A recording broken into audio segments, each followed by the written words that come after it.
The grand halls of Buckingham Palace shimmered with opulence on Tuesday evening, but all eyes were drawn to one radiant presence, Catherine, Princess of Wales. At the state banquet held in honor of the President of South Korea, she stepped into the spotlight wearing a piece of royal history, a tiara not seen in public for generations. Perched gracefully atop her chestnut hair was the Strathmore Rose tiara, a delicate constellation of diamond-encrusted flowers. It was more than just an accessory, it was a tribute to the past. Once belonging to the Queen Mother, the tiara had been a wedding gift from her father, the Earl of Strathmore and Kinghorn, back in 1923. In her youth, Lady Elizabeth Bowes-Lyon often wore the tiara low across her brow in true 1920s fashion, a romantic echo of a bygone era. Now, a century later, it found its way back into the limelight, reimagined by her great-granddaughter-in-law. Catherine wore it not as a relic, but as a radiant crown of continuity. A symbol of elegance passed through time. The princess was a vision in a bespoke white gown from Jenny Packham, her longtime style collaborator. The dress, softly structured yet sweeping with movement, was embroidered with subtle gold florals that shimmered under the crystal chandeliers.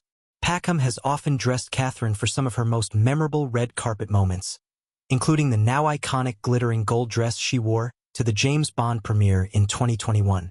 But this night was something altogether different. Quieter, richer in sentiment. Even as the room sparkled with the clinking of glassware and regal conversation, it was the tiara that seemed to catch every flicker of light. The crowning jewel of the evening, quite literally. Catherine's hair was styled in an elegant half-updo, parted to frame her face with gentle softness, allowing a clear view of the diamond pendant earrings once worn by the late Queen Elizabeth II. Her makeup was as refined as it was timeless.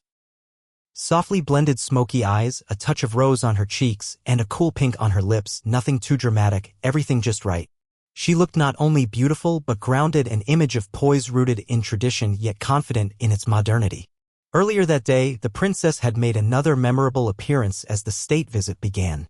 As she stepped out to greet the South Korean delegation, she wore a dramatic yet graceful cape gown by Catherine Walker, one of her most trusted fashion houses. The flowing ivory fabric swayed in the November breeze, and at the neckline, an oversized bow added a flourish of regal drama. It was the sort of look that whispered of old-world glamour while standing firmly in the present. To complete the ensemble, she paired the look with rich ruby heels and a matching envelope clutch, a striking nod to the colors of the South Korean flag, perhaps. Her hair, styled in a chignon reminiscent of a prima ballerina, offered a graceful frame for her diamond and sapphire drop earrings. They glistened with every turn of her head like something out of a dream. Prince William stood beside her, the perfect counterpart in a sharply tailored navy suit. His silk tie, a deep romantic red, subtly mirrored his wife's accents, a quiet gesture of unity, of thoughtfulness. He didn't need to match her brilliance, he simply stood by her side, steady and sure. Together, they welcomed South Korea's President Yoon Suk Yeol and his wife as guests of King Charles and Queen Camilla. The occasion marked the beginning of a significant three-day visit between the United Kingdom and South Korea, with diplomatic discussions set to include a modernized trade agreement and a renewed strategic partnership between the two nations. As political and economic matters filled the formal itinerary, it was Catherine's presence, her grace, her quiet strength, that offered a different kind of diplomacy, one of warmth, of shared history, of connection. And yet, this isn't the only time recently that the princess has captivated the public eye. Just days before the banquet, she made an unexpected appearance on British television, opening the BBC's Children in Need live broadcast. There she stood, not in sequins or silk, but in something far more down-to-earth. A vibrant royal blue shirt by Liso London, printed with whimsical rainbows. She'd worn it before, a quiet signal of sustainability and accessibility. And this time she paired it with fitted black trousers, maybe even jeans. Her hair fell in soft waves around her face as she delivered a message that felt deeply personal. Tonight is all about helping to support, champion, and empower all children to be the very best they can be, she said. Her voice, steady yet warm, cut through the airwaves with conviction. Our relationships, surroundings, and experiences during the earliest years lay the foundations that shape the rest of our lives. The words didn't just inform, they resonated. For anyone watching, it was clear this was not just a cause for the princess, it was a calling. Her dedication to early childhood development has become a defining feature of her royal role, a mission rooted in empathy, science, and the belief that small beginnings matter. That commitment was on full display again at the Shaping Us National Symposium held at the Design Museum in London. There, she stepped onto the stage in a rich purple pantsuit by Emilia Wickstead, an ensemble she's worn before, but one that never fails to command attention. The bold color, the clean lines, it was a statement of purpose wrapped in style. Her keynote speech cut deeper than most royal addresses. It wasn't filled with platitudes or polished slogans. Instead, it carried the weight of someone who truly listens to researchers, to families, to children themselves. This is where the Princess of Wales is quietly changing the game. She understands the power of visibility, yes, but also the importance of vulnerability, of sincerity. Whether she's in a grand palace wearing heirloom diamonds or standing before a TV camera in a reworn blouse, there is a common thread, a woman using her platform not just to shine, but to uplift. And this week, that thread wove itself through every appearance, a blend of glamour and groundedness, pageantry and purpose. From tiaras to television, from royal gowns to heartfelt speeches, Catherine is showing the world what modern royalty looks like, graceful, determined, and deeply human. As the banquet drew to a close and the glittering ballroom faded into candlelit memory, Catherine's appearance lingered in the minds of many. But it wasn't just the tiara or the gown or the poised elegance. It was the unmistakable presence of a woman stepping into her future. Not with fanfare, but with purpose. Across the span of just a few days, the Princess of Wales had shown the full spectrum of her role, from global diplomacy to national advocacy, from royal tradition to personal conviction. And in every setting, her message was the same. We must invest in each other, especially in our children, especially in the future. That message echoed most clearly during the Shaping Us Symposium, a cornerstone event for the Royal Foundation's early childhood campaign. Catherine's initiative has been years in the making, an effort not just to raise awareness, but to create lasting societal change. Inside the Design Museum's sleek, modern hall, she stood tall before a crowd of researchers, leaders, and policymakers. There was no royal fanfare here, no trumpets or tiaras. Just a mother, an advocate, a woman using her voice. We must do more to understand the unique importance of the earliest years, she told the room. They are not just a critical window for development, but a foundation for how we live, love, and cope with the world.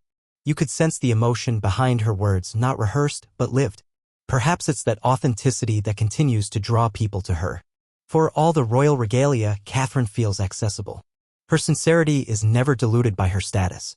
Her reworn Wickstead suit, smart, tailored, unapologetically vibrant, felt like a uniform of intent. She wasn't dressing to impress. She was dressing to be heard. And people are listening.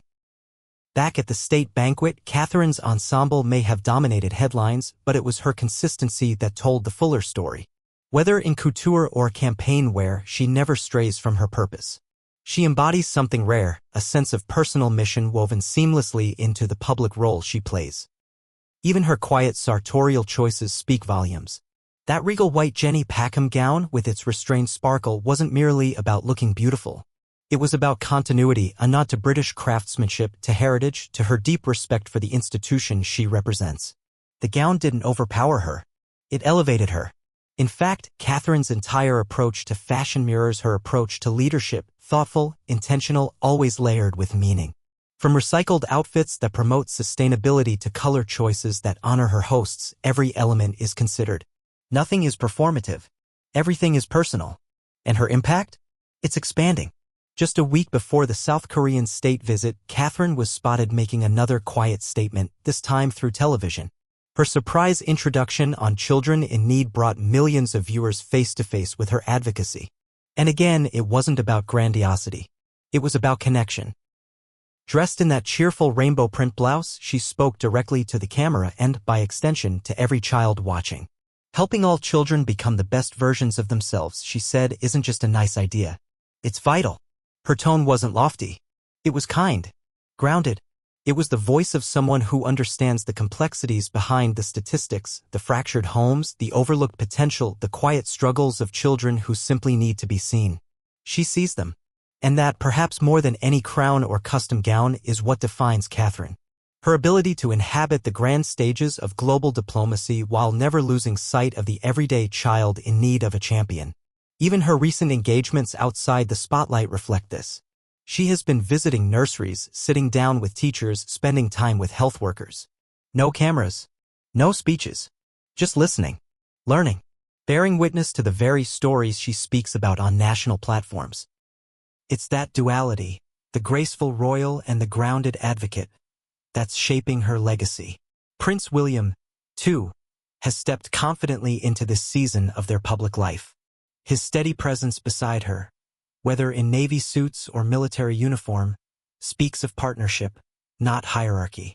The subtle coordination of his tie with Catherine's ensemble during the banquet was more than a fashion footnote. It was a visual cue of unity, a silent, shared language of support. Their bond appears stronger than ever, rooted in mutual respect and a shared vision for the monarchy they will one day lead. But for now, they are redefining what it means to be royal in the 21st century, not by stepping back from tradition, but by infusing it with humanity. There is, in Catherine's recent appearances, a gentle echo of Queen Elizabeth II, not in imitation but in spirit, the quiet strength, the composed resolve, the understanding that duty is not performance, it is presence. And yet Catherine is not a copy of anyone before her.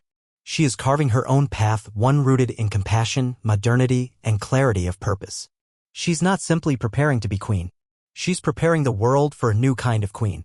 One who believes in early intervention over empty ceremony. One who chooses substance over spectacle.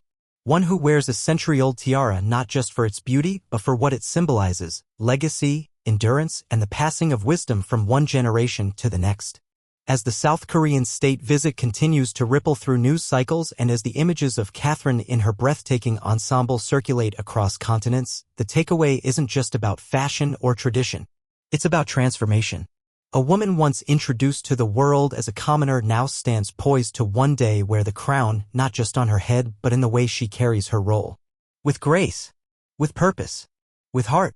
She isn't merely playing a part. She's writing a new chapter. And the world is watching not just to admire but to be inspired.